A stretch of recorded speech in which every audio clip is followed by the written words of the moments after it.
Pas vizitës zyrtare në Prishtinë, presidenti i Këshillit të Bashkimit Evropian Antonio Costa dha një mesazh të qartë për rrugën europiane të Kosovës. Vendi i Kosovës është në Bashkimin Evropian, shkroi ai në një postim në platformën X, pas takimit me presidenten Vjosa Osmani.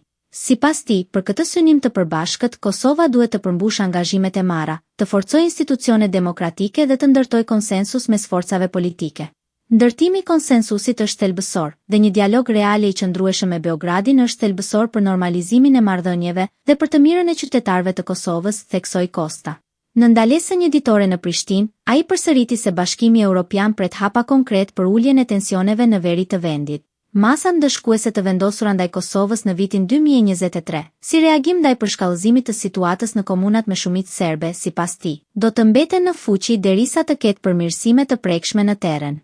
Shpresoj që ngjarjet e fundit të mos sjellin një trend i ri, por përjashtime që konfirmojnë përkushtimin tuaj për shtensionim dhe përparim në dialog, u shpreh ai.